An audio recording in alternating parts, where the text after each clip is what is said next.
Hello student. आज की video में हम बताएंगे क्लास 9 का मेंसुरेशन यानी क्षेत्रमिति। और उसमें हम बताएंगे कि एक समबाहु त्रिभुज का क्षेत्रफल कैसे निकाला जाता है। हमने बोर्ड पर लिखा भी है, समबाहु त्रिभुज का जो क्षेत्रफल होता है √3/4 इंटू भुजा स्क्वायर। अगर यदि हम ट्रायंगल का जो साइड है यानी समबाहु त्रिभुज का जो साइड है वो कहीं हम ए मान के चलेंगे तो उसका जो एरिया होगा √3/4 इंटू भुजा स्क्वायर होगा। तो इसी फॉर्मूला को आज हम देखेंगे कैसे आता है, यानी प्रूव करके दिखाएंगे। और इसी विधि से अगर यदि हम ट्रायंगल का एरिया भी निकालना चाहेंगे तो निकाल सकते हैं। तो आइए देखते हैं कि कैसे हम समबाहु त्रिभुज का क्षेत्रफल निकालेंगे और कैसे इसका जो फॉर्मूला है √3/4 इंटू भुजा स्क्वायर वो कैसे प्रूव करेंगे। तो उसके लिए सबसे पहले एक समबाहु त्रिभुज लेना होगा। और समबाहु त्रिभुज जो लेंगे, हम जान रहे हैं कि समबाहु त्रिभुज की जो तीनों भुजाएं होती है वो समान लंबाई की होती है। तो एक ऐसा त्रिभुज लेंगे जिसकी तीनों भुजा समान लंबाई का हो। तो एक त्रिभुज हम समबाहु त्रिभुज लेते हैं। ए बी सी एक समबाहु त्रिभुज, ए बी सी एक समबाहु त्रिभुज। तीनों भुजा इसका जब सेम होता है तो तीनों साइड जो है हम ए मान लेते हैं, ए और यहाँ भी ए मान लिए। क्योंकि यहाँ पर फॉर्मूला भी लिखे हैं √3/4 इंटू भुजा स्क्वायर। तो इसका जो भुजा है वो ए माना है, इसलिए सब भुजा यहाँ पर जो है हम ए लिए। इस तरह से ये ट्रायंगल ए बी सी एक समबाहु त्रिभुज हो गया। अब हम पहले वीडियो में बताए थे कि कोई भी ट्रायंगल का जब एरिया निकालना होता है तो सबसे पहले ट्रायंगल को राइट एंगल यानी समकोण त्रिभुज बनाना पड़ता है। और समकोण त्रिभुज बनाने के लिए हम क्या करते हैं, रचना करके लंब डालते हैं। यहां से अगर यदि लंब डालेंगे, एडी लंब डालेंगे बीसी पर, तो ये ट्रायंगल जो त्रिभुज यानी एबीसी जो है वो राइट एंगल ट्रायंगल बन जाएगा। और जब ट्रायंगल राइट एंगल ट्रायंगल बन जाएगा तो आराम से 1/2 इंटू आधार गुना ऊंचाई से हम ट्रायंगल का एरिया निकाल लेंगे। तो सबसे पहले वही काम करना है, इसको हम समकोण त्रिभुज बनाना है। तो रचना क्या करना होगा, सबसे पहले इसमें रचना क्या करना होगा, एम लंब डालना होगा किस पर, बीसी पर। तो एम लंब किस पर, बीसी खींचा। और जब एम लंब बीसी जब खींचे तो ट्रायंगल राइट एंगल ट्रायंगल बन गया, समकोण बन गया। अब आधार इसका जो है सो ये बीसी कहलाएगा और इसका जो हाइट है वो ये एम कहलाएगा।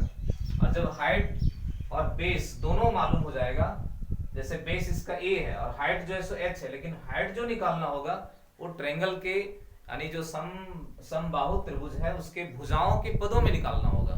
तो भुजाओं के पदों में निकालने के लिए क्या करना होगा, ये ट्रायंगल में पाइथागोरस प्रमेय का प्रयोग करना होगा। और ये ट्रायंगल में जब पाइथागोरस प्रमेय का प्रयोग करेंगे तो h का जब मान निकालेंगे, जब लंब निकालेंगे तो लंब जो है सो भुजाओं के पदों में मिल जाएगा।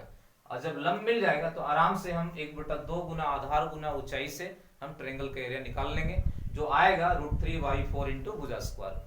तो आगे जब ये राइट एंगल बन गया तो सबसे पहले अब हम क्या करेंगे, अब इसमें जैसे ये ट्रायंगल में पाइथागोरस प्रमेय जब लगाएंगे तो इसका जो एक भुजा जो कर्ण है वो ए है, ये एच है, लेकिन ये यहां से यहां तक मालूम नहीं है। ये मालूम करने के लिए क्या करना होगा, ये दोनों ट्रायंगल को कंग्रुएंट करना होगा।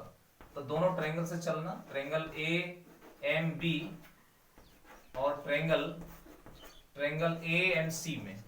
तो दोनों ट्रायंगल में क्या क्या इक्वल कर सकते हैं, दोनों ट्रायंगल को कंग्रुएंट करने के लिए, सर्वांगसम करने के लिए हम ये साइड को कॉमन रखेंगे। और उसके बाद फिर ए बी इक्वल टू ए सी, चूंकि इसका तीनों जो साइड है समबाहु त्रिभुज का वो सेम है, तो ए बी इक्वल टू ए सी लिखेंगे। और यहाँ 90 डिग्री, यहाँ 90 डिग्री बाई कंस्ट्रक्शन है, यानी रचना करके जब 90 डिग्री जब रखे बनाए लंब डाले हैं तो दोनों जो एंगल हो गया यहाँ पर वो 90 डिग्री होगा। इस तरह से आर एच एस सर्वांगसमता कसौटी से दोनों जो ट्रायंगल होगा वो सर्वांगसम होगा। तो वही काम करते हैं, A M equal to M, किस कारण से, उभयनिष्ठ भुजा है ये, उभयनिष्ठ भुजा से। उसके बाद आगे जो है ए बी इक्वल टू क्या हो जाएगा, ए बी इक्वल टू ए सी होगा। ये क्वेश्चन में दिया हुआ है इतना बराबर ए, तीनों साइड की बराबर है, ये दिया हुआ है। उसके बाद फिर हम लिख सकते हैं कि रचना से angle A M B equal to angle A M C equal to 90 degree, ये रचना से है। रचना से तो दोनों जो ट्रायंगल है वो जरूर कंग्रुएंट होगा, यानी triangle A M B congruent हो जाएगा ट्रायंगल AMC। कौन सा कंस्ट्रक्शन, कौन सा प्रतिबंध से, RHS कसौटी से जो है दोनों ट्रायंगल कॉन्ग्रुएंट हो गया। और जो ट्रायंगल कॉन्ग्रुएंट होगा तो इसका जो कोरस्पोंडिंग जो साइड होगा वो सेम होगा, क्योंकि हम जानते हैं कि जब दो ट्रायंगल कॉन्ग्रुएंट होते हैं, सर्वांगसम होते हैं, तो उसका जो कोरस्पोंडिंग जो साइड होता है वो सेम होता है। तो यहाँ पर वही काम करते हैं, हमको BM इक्वल टू क्या चाहिए था, CM चाहिए था। तब BM, यहाँ पर BM का जो कोरस्पोंडिंग साइड होगा वो क्या होगा, CM होगा। इस तरह से BM इक्वल टू क्या हो जाएगा, CM। इसको मान लेते हैं इक्वेशन 1 CPCT से, यानी सर्वांगसम त्रिभुज के संगत भाग से, यानी corresponding parts and congruent triangle से। ये BM इक्वल टू CM हो गया। अब टोटल लंबाई यहां से यहां तक BC दिया हुआ है, तो टोटल लंबाई हम BC से चलते हैं। BC इक्वल टू क्या हो जाएगा, BM प्लस क्या होगा, CM होगा। लेकिन BM और CM दोनों हम सेम दिखाए हैं, तो इक्वेशन 1 से जहां पर CM है वहां पर क्या बैठाएंगे, BM बैठाएंगे। तो आगे स्टेप में लिख सकते हैं BC equal to BM plus जहां पर CM है वहां पर BM बैठाएंगे। कहां से, समीकरण 1 से, समीकरण 1 से। अब हम देख रहे हैं कि BM और BM को जोड़ेंगे तो ये 2BM हो जाएगा, यानी BC इक्वल टू क्या लिखेंगे, 2BM। लेकिन अगर यदि हम BM का मान निकालेंगे तो 2 इंटू में इधर आएगा, डिवाइड में होगा। तो आगे स्टेप में यहाँ पर देखिए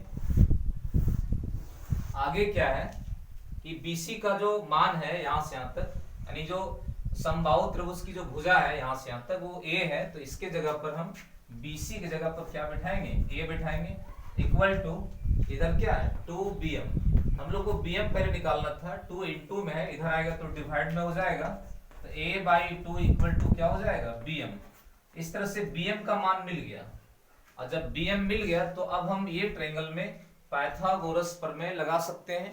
और जब उसमें हम यानी ट्रायंगल AMB में पाइथागोरस प्रमेय का प्रयोग करेंगे तो जो H का जो मान है यानी AM की लंबाई जो है भुजाओं के पदों में मिल जाएगा। और जब भुजाओं के पदों में H का मान मिल जाएगा तो आराम से समबाहु त्रिभुज ABC का क्षेत्रफल 1/2 गुना आधार गुना ऊंचाई से निकाल लेंगे। तो BM मिल गया। अब हम ट्रायंगल AMB से चलते हैं। ट्रायंगल AMB में यहां पर 90 डिग्री जब है रचना से, angle AMB equal to 90 degree, ये रचना से 90 डिग्री है, क्योंकि ट्रायंगल को सबसे पहले हम समकोण त्रिभुज बनाए थे लंब डाल के। अच्छा, यहाँ जब 90 डिग्री जब हो गया तो अब इसमें हम पाइथागोरस प्रमेय जब लगाएंगे, पाइथागोरस प्रमेय, तो पाइथागोरस का स्टेटमेंट हम बताए थे कि किसी समकोण त्रिभुज में कर्ण का जो वर्ग होता है लंब और आधार के वर्गों के योग के बराबर होता है। तो यहाँ वही काम करते हैं, ये समकोण त्रिभुज में कर्ण का वर्ग, तो कर्ण इसका जो है वो AB होगा, तो कर्ण का वर्ग बराबर लंब का वर्ग, लंब में AM है तो AM का स्क्वायर, आधार इसका जो होगा वो BM होगा तो BM का स्क्वायर। अब इसमें जो मान है, जो AB का जो लंबाई है वो A माने हैं, फिर AM का जो दूरी है यहाँ से यहाँ तक वो H माने हैं, और BM जो है निकाल के रखे हैं, BM बराबर A/2, तो सारा मान इसमें बैठा देते हैं। तो AB का जो मान है वो A है, A स्क्वायर हो जाएगा, AB यहाँ से यहाँ तक A है तो A बैठाएं A स्क्वायर, फिर AM का तो H माने हैं H स्क्वायर, AM जो है ये H माने H स्क्वायर हो गया, प्लस BM जो है, BM में A/2 है तो A/2 का स्क्वायर हो जाएगा ऐसे। तो इसको हल करेंगे तो H का जो मान आएगा वो निश्चित है कि भुजाओं के पदों में आएगा। तो आगे स्टेप में क्या करना है, इसको इधर ले आना है, A स्क्वायर माइनस ये वर्ग करेंगे तो A स्क्वायर/4 हो जाएगा इक्वल टू H स्क्वायर। यहाँ पर भिन्न का घटाव करना चाहेंगे, लघुत्तम इसका हो जाएगा 4, तो यहाँ हो जाएगा 4A square minus A square equal to H square. अब H का जब मान निकालेंगे तो ये स्क्वायर को हटाएंगे तो इधर रूट हो जाएगा, यानी H बराबर क्या लिखेंगे, H बराबर root 4A square minus A square by क्या 4। अब देखिए यहाँ आगे स्टेप में H equal to 4A square में A स्क्वायर घटाएंगे तो क्या हो जाएगा 3A स्क्वायर बाई 4, यानी H का जो मान होगा, यहाँ पर देखिए 3 का वर्गमूल निकलेगा नहीं तो रूट में रहेगा, लेकिन A का स्क्वायर, इसका स्क्वायर हटेगा, रूट भी हटेगा, और 4 का वर्गमूल 2 होगा। इस तरह से h बराबर जो है वो क्या आ जाएगा, √3 इंटू ए बाई कितना 2। इस तरह से एक समबाहु त्रिभुज का जो शीर्षलम है, एक समबाहु त्रिभुज का जो शीर्षलम है, ये हम क्या कहेंगे, h बराबर समबाहु त्रिभुज का शीर्षलम बराबर √3 इंटू भुजा बाई 2। तो शीर्षलम जब मिल गया तो अब देखिए हम क्षेत्रफल निकाल के दिखाते हैं। क्योंकि समबाहु त्रिभुज का क्षेत्रफल के लिए बताए थे कि जब लंब डाल दिए तो ये लंब मालूम हो जाएगा, आधार इसका ये माने थे, तो 1/2 गुना आधार गुना ऊंचाई से हम एरिया मालूम करेंगे। तो इस तरह से एरिया मालूम करने के लिए अब क्या लिखेंगे, त्रिभुज area of triangle ABC, triangle ABC का क्षेत्रफल 1/2 इंटू बेस इंटू हाइट। तो बेस इसका BC है और हाइट जो है उसका क्या है, AM है। तो सब मान हम लोग को मालूम है, 1/2 इंटू BC जो है वो A माने हैं, क्योंकि सब साइड इसका सेम है, वो A है। और AM जो है यानी ऊंचाई जो है हमने क्या निकाला है, h बराबर √3 इंटू भुजा बाई 2 यानी √3a/2। तो यहाँ पर am यानी h के जगह पर क्या बिठाएंगे, √3a/2।